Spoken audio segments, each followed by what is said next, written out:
Hello students, कैसे हैं आप सब लोग। उम्मीद करती हूँ अच्छे होंगे। मैं Meena Rana ICT virtual class में आपका स्वागत करती हूँ। तो स्टूडेंट्स, हम पढ़ रहे हैं क्लास 10 की हिंदी क्षितिज पाठ्य पुस्तिका भाग 2 से एक तुलसीदास जी द्वारा रचित जो आपका राम लक्ष्मण परशुराम संवाद है, इसको हम करेंगे आज की क्लास में। ठीक है, तो ये जो संवाद है ये लिखा है तुलसीदास जी ने। ठीक है, तो संवाद को पढ़ने से पहले हम थोड़ा सा तुलसीदास जी के बारे में जान लेते हैं।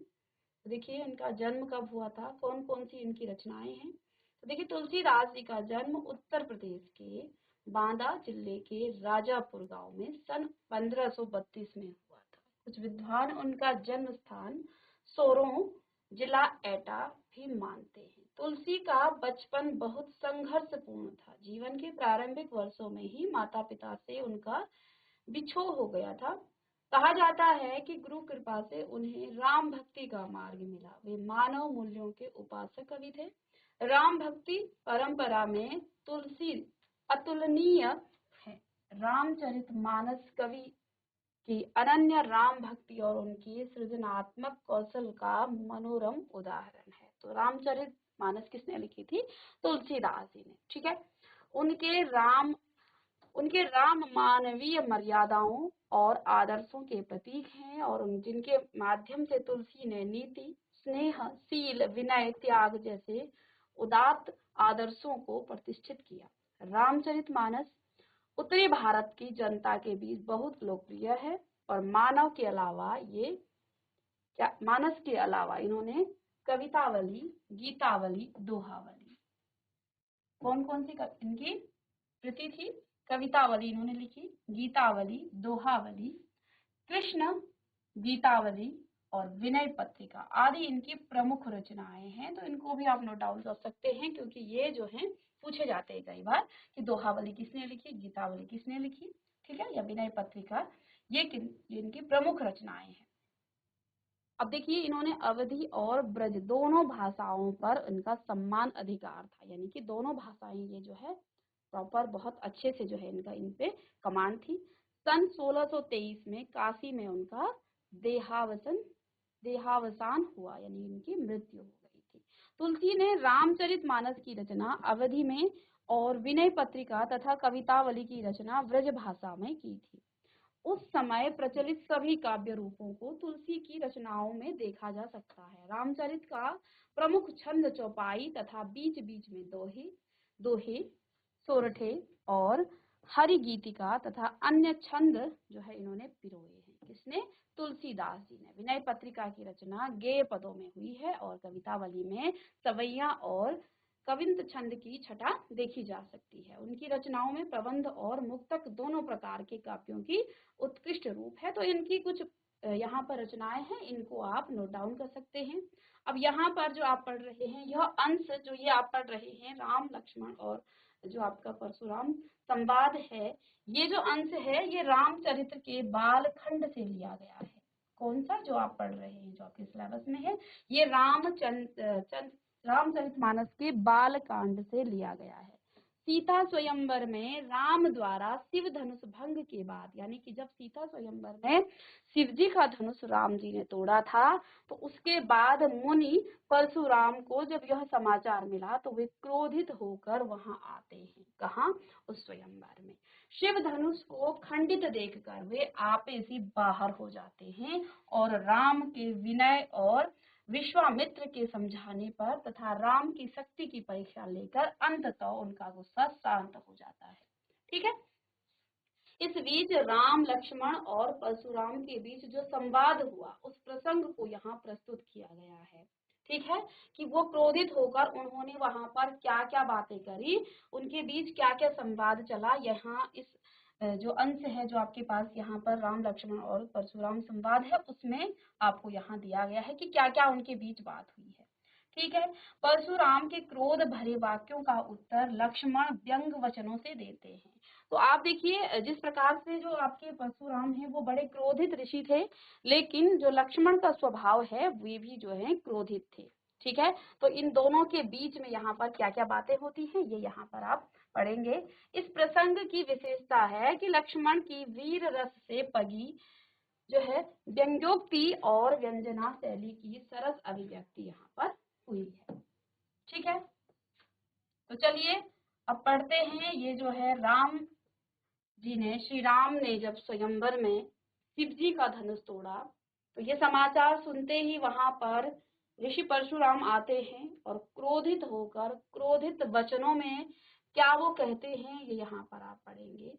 क्या कहा उन्होंने, नाथ शंभु धनु भंज निहारा, हो इहि केउ एक दास तुम्हारा, आय सुकाह कहेउ किन मोही, सुनि रिसाए बोले मुनि कोही, सेवकु सोजो करे सेवकाई, अर करनी करी करे उलराई, सुनहु राम जहि शिव धनु तोरा, सहस बाहु सम सो रिपु मोरा, सो विल गाऊ विहाई समाजा, नत मारे जहि सब राजा, सुनि मुनि वचन लखन मुस्काने, बोले परसु धरहि अवमाने, बहुधनु ही तोरी लरकाई, कबहु न असी रिस कीन्ही गुसाई, यही धनु पर ममता कही हेतु, सुनि रिसाए कह भृगुकुल केतु।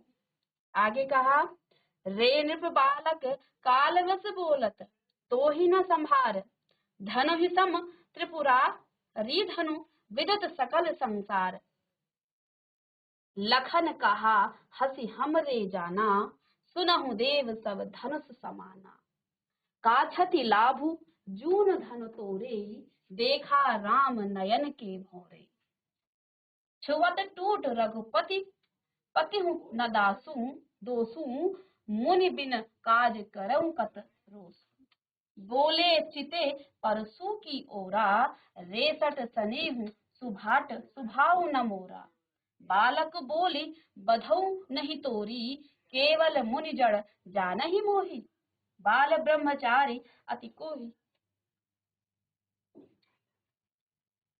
बाल ब्रह्मचारी अति कोही, विश्व विदित क्षत्रिय कुल द्रोही, भुज बल भूमि भूप बिन कीन्ही, विपुल बार मही देवन दीन्ही, सहस बाहु भुज छेद निहारा, परसु बिलोकी महिप कुमारा। अब यहाँ पर राम लक्ष्मण और परशुराम संवाद चल रहा है। सीता स्वयंवर में जब श्री राम ने शिव जी का धनुष तोड़ा, तो अब परशुराम को ये समाचार मिल गया है कि शिव जी का धनुष टूट चुका है। इस पर परशुराम जी वहां उस सभा में आते हैं, सीता स्वयंवर में आते हैं और क्रोधित होकर क्या कहते हैं, नाथ शंभुधन भंज निहारा, हो इहु केहु एक दास तुम्हारा। इसको हम इस प्रकार से यहाँ पर इसका क्या कहा इन्होंने, नाथ शंभुधन धनु भंज निहारा, हो इहु केहु एक दास तुम्हारा, आय सुकाह कहिउ किन मोही, सुनि रिसाए बोले मुनि कोही, सेवकु सोचो करे सेवकाई, अर करनी करी करहु लड़ाई, सुनहु राम जहि शिव धनु तोरा, सहस बाहु सम सो रिपु मोरा, सो विलगाऊ विहाई समाजा, नत मारे जहि सब राजा, सुनि मुनि वचन लखन मुस्काने, बोले परसु धरहि अवमाने, बहुधनु ही तोरी लरकाई, कबहु न असिरिस कीन्ही गुसाई, एहि धन पर ममता कही हेतु, सुनि रिसाए कह भृगुकुल केतु, रे नृप बालक कालवश बोलत, तो ही न संभार, धन ही सम त्रिपुरारी धन विदित सकल संसार। अब इसका अर्थ यहाँ पर क्या है, जब परशुराम के क्रोध को देखकर श्री राम बोले, हे नाथ, जब परशुराम जी उस सभा में आते हैं तो श्री राम क्या बोलते हैं कि हे नाथ, शिव जी के धनुष को तोड़ने वाला आपका कोई एक दास ही होगा। तो जब क्रोध में आकर के उस सभा में आते हैं परशुराम जी, तो श्री राम बोलते हैं कि हे नाथ, इस शिव जी का धनुष तोड़ने वाला आपका ही कोई दास होगा। ठीक है ना, क्या आज्ञा है, मुझसे क्यों नहीं कहते हैं। तो जब परशुराम जी ने ये प्रश्न किया कि ये धनुष किसने तोड़ दिया, है ना, तो तब श्री राम ने क्या कहा, किस प्रकार से वो बात कर रहे हैं कि हे नाथ, शिव जी का धनुष तोड़ने वाला, शिव का धनुष तोड़ने वाला आपका ही कोई दास होगा, आपकी जो आज्ञा है आप मुझसे कहिए। ठीक है, मुझसे क्यों नहीं कहते। यह सुनकर मुनि क्रोधित होकर बोले कि सेवक तो वह होता है जो सेवा करे। तो अब जो है परशुराम जी क्या कह रहे हैं कि सेवक तो वह होता है जो सेवा करता है, ठीक है ना। जिसने ये धनुष तोड़ा है, शत्रु का काम करके तो लड़ाई करनी ही करनी चाहिए, यानी कि जिसने ये धनुष तोड़ा है वो तो हमारा शत्रु हुआ, क्योंकि उसने इस धनुष को तोड़कर हमारे साथ शत्रुता कर दी है, ठीक है ना। तो शत्रु का काम करके तो लड़ाई ही करनी चाहिए, अर्थात जिसने ये धनुष तोड़ा अब उसके साथ तो मैं लड़ाई ही करूंगा, ठीक है ना। वह सहस्त्र बाहु के समान मेरा शत्रु है, वह इस प्रकार समाज को छोड़कर अलग हो जाए। तो क्या कहते हैं, क्योंकि सहस्त्र बाहु परशुराम का क्या था, वो उनका शत्रु था। क्यों, क्योंकि उन्होंने सहस्त्र बाहु की जो है सहस्त्र भुजाओं को काट दिया था परशुराम जी ने, ठीक है ना। तो अब क्या कहते हैं कि जिस प्रकार से मेरे सहस्त्र बाहु के सहस्त्र भुजाओं को काट दिया था, ठीक है ना, वैसे उसी प्रकार से जिसने ये धनुष तोड़ा है वो मेरा शत्रु है, ठीक है। कहते हैं वह इस समाज को छोड़कर अलग हो जाए, यानी कि वो जिसने ये धनुष तोड़ा है वो इस समाज को छोड़कर अलग हो जाए, नहीं तो सभी राजा मारे जाएंगे, यानी कि वहां जितने भी राजा हैं उन सबको मैं मार दूंगा, ठीक है। परशुराम के वचन सुनकर अब लक्ष्मण जी मुस्कुराए और उनका अपमान करते हुए बोले। तो देखिए राम जी ने तो मृद वचन में, उनको कोमल वचनों में जो है उनसे यह आग्रह किया कि जिसने ये धनुष तोड़ा है वो आपका ही कोई सेवक होगा। लेकिन अब परशुराम जी ने क्या कहा है, तो सेवक तो वो होता है जो सेवा करे, जिसने ये काम किया है वो तो किसके, लड़ाई के योग्य है। शत्रु का काम जिसने ये किया है वो तो लड़ाई के योग्य है, ठीक है। अब क्या कहा उन्होंने कि जिसने ये धनुष तोड़ा वो सहस्त्र बाहु के समान मेरा शत्रु है, जिस प्रकार से मैंने सहस्त्र बाहु की सैकड़ों भुजाओं को काट दिया था, मैं वो मेरा इसी प्रकार का शत्रु है। तो इस पर अब लक्ष्मण जी क्या कहते हैं, परशुराम के वचन सुनकर, उनकी बातें सुनकर के लक्ष्मण जी मुस्कुराए और उनका अपमान करते हुए बोले। क्या बोले, बचपन में हमने बहुत सी धनुकियां तोड़ डाली, यानी कि छोटी छोटी जो धनुष होते हैं जो खेलने के होते हैं उनको हमने तोड़ डाली, किंतु आपने ऐसा क्रोध कभी नहीं किया। इसी धनुष पर इतनी ममता किस कारण है। तो अब जो है लक्ष्मण जी ने क्या कहा कि पहले बचपन में तो हमने बहुत सारी धनुष, जो छोटे छोटे धनुष हैं उनको तोड़ दिया था, लेकिन आपकी इतनी ममता इस धनुष पर ही क्यों है, इसी धनुष पर इतनी ममता किस कारण से है। यह सुनकर भृगुवंश की ध्वजा स्वरूप परशुराम जी क्रोधित होकर कहने लगे, अरे राजपुत्र, काल के वश में होकर भी तुझे बोलने में कुछ होश नहीं है। सारे संसार में विख्यात शिव जी का यह धनुष क्या धनु ही के समान है, क्या ये तुच्छ धनुष तुम्हें लग रहा है, ठीक है। तो चलिए अब इसके कुछ शब्दों को यहाँ पर, इनको हम लाइनों को पढ़ेंगे और इनके अर्थ को भी जानेंगे। तो नाथ शंभु धन भंज निहारा, हो इहु केहु एक दास तुम्हारा। तो श्री राम ने परशुराम जी से क्या कहा कि जिसने ये धनुष तोड़ा है, हो इहु केहु, हो इह केहु एक दास तुम्हारा, वो आपका ही कोई दास होगा। आयुसु काह कहूं किन मोही, सुन रिसाय बोले मुनि कोही। जो आज्ञा है आप मुझसे क्यों नहीं कहते हैं। तो ये वचन सुन करके अब जो है फिर से जो ऋषि थे वो क्रोधित होते हैं और क्या कहते हैं, सेवक सो जो करे सेवकाई, सेवक तो वो होता है जो सेवा करता है। अर करनी करी, अर करे कर लड़ाई, करे लड़ाई, अर करनी करी करी लड़ाई, यानी कि जिसने ये काम किया है वो तो लड़ाई करने के योग्य है, वो तो मेरा शत्रु है। सुनहु राम जहि शिव धनु तोड़ा, हे राम सुनो, जिसने ये धनुष तोड़ा है, सहस बाहु सम सो रिपु मेरा, यानी कि वो रिपु यानी शत्रु, वो सहस्त्र बाहु के समान मेरा क्या है, शत्रु है, ठीक है। सो बिलगाऊ विहाई समाजा, या तो आप उसको इस समाज से विलगाव कर दो, उसको अलग कर दो। नत मारे जही ही सब राजा, नहीं तो मैं सारे राजाओं का वध कर दूंगा। सुनि मुनि वचन लखन मुस्काने, अब मुनि के वचनों को सुन करके लक्ष्मण जी मुस्कुराने लगे, वो हंसने लगे। बोले परसु धरहि अवमाने, बहुधन तोरी लरे काई, यानी कि बचपन में हमने क्या किए थे, बहुत से जो है धनु ही तोड़े थे। कब होना असिरिस, कीन्ह लग गोसाई, कभी भी आपने इस प्रकार का क्रोध नहीं किया जब हम बचपन में बहुत सारे धनुष ही तोड़े थे। एहि धनु पर ममता कही हेतु, आपका इस धनुष पर ही इतनी ममता क्यों है।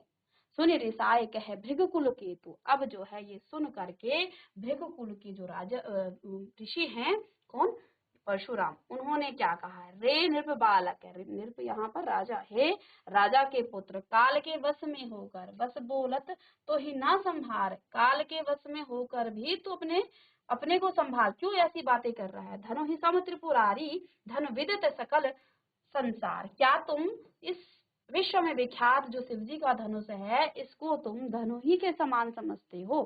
ठीक है, तो अब यहाँ पर आप इसके अर्थ को लिखेंगे, साथ में आपकी ये पंक्तियां जो हैं ये आपकी बुक में है, तो उसको आप वहां से नोट डाउन कर सकते हैं और इसके अर्थ को लिखिएगा कि परशुराम के क्रोध को देखकर श्री राम बोले,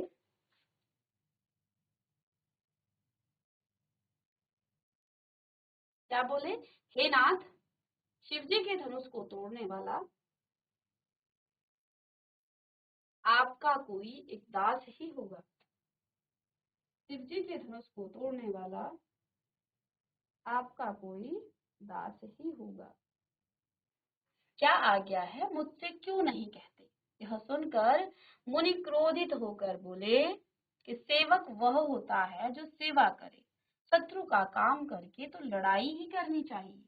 हे राम सुनो, जिसने शिवजी के धनुष को तोड़ा है वह सहस्त्र बाहु के समान मेरा शत्रु है।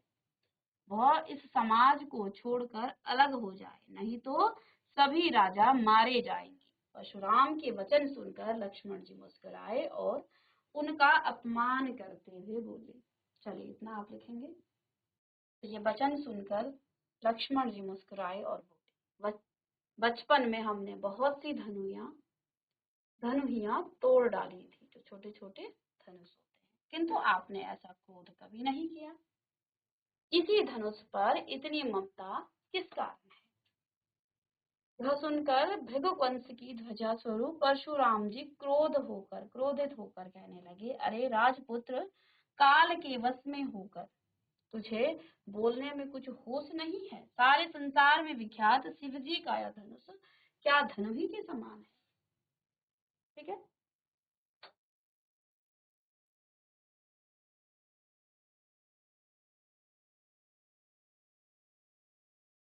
तो यहाँ पर आपके कुछ शब्दार्थ भी हम देख लेते हैं।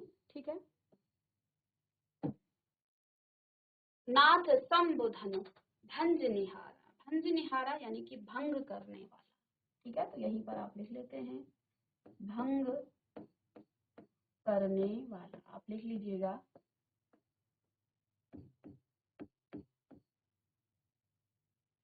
भंग करने वाला,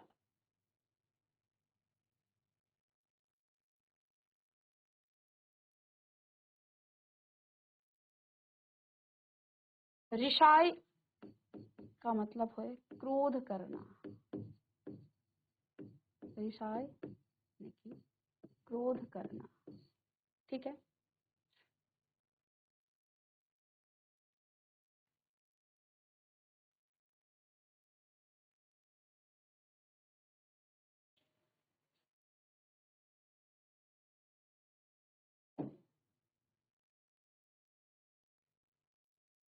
रिपु का मतलब है यहाँ पर शत्रु,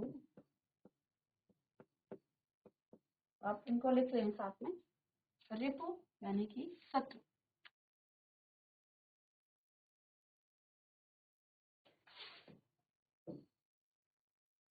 विलगाव,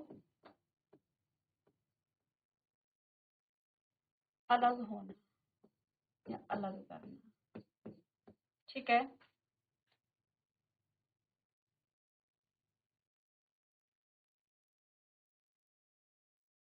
विलगाव आपका अलग होना,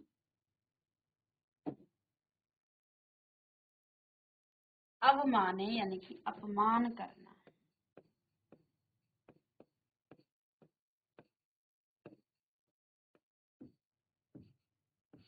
ठीक है,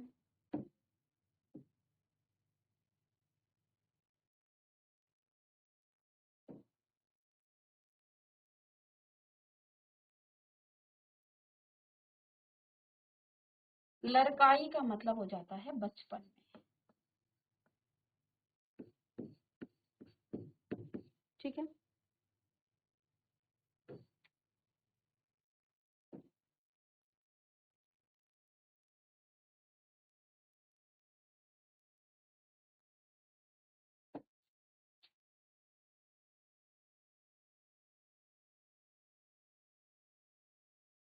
चलिए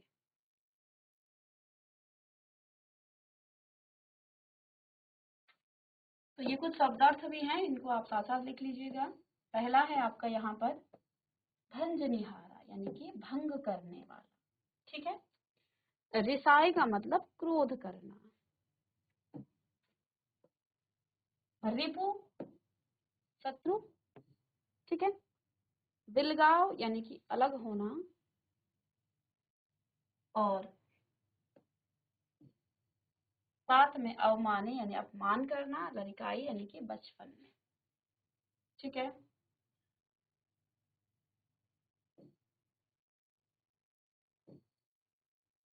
चलिए तो ये पंक्तियों के अर्थ आपने लिख लिए होंगे। नेक्स्ट है यहाँ पर, अब आगे क्या इनके बीच संवाद होता है। लखन कहाँ हंसी हमरे जाना, सुनहु देव सब धनुष समाना। लखन कहाँ हंसी हमरे जाना, सुनहु देव सब धनुष समाना। काछति लाभु जून धनु तोरे, देखा राम नयन के भोरे। छुअत टूट रघुपति हुना दोसु, मुनि बिन काज करेऊ कतरोसु। बोले चितई परसू की ओरा, रेसट सुनेहु सुभाऊ न मोरा। बालक बोले बधऊ नहीं तोही, केवल मुनि जड़ जानहि मोह। बाल ब्रह्मचारी अति कोही, विश्व विदित क्षत्रिय कुल द्रोही। भुज बल भूमि भूप बिन कीन्ही, विपुल बार महिदेवन दीन्ही। सहस्र बाहु भुज छेद निहारा, परसु विलोकु महिप कुमारा। मात पितहि जनि सोच बस करही, महिष किशोर गंधर्व न अर्भक दलन, परसु मोर अति घोर। अब जो है यहाँ पर लक्ष्मण जी ने हंसकर क्या कहा, क्या कहा। तो चलिए स्टूडेंट्स, यहाँ से हम इसके अर्थ को नेक्स्ट क्लास में इसको डिस्कस करेंगे। तो मिलते हैं नेक्स्ट लेक्चर में, तब तक के लिए thank you and have a nice day.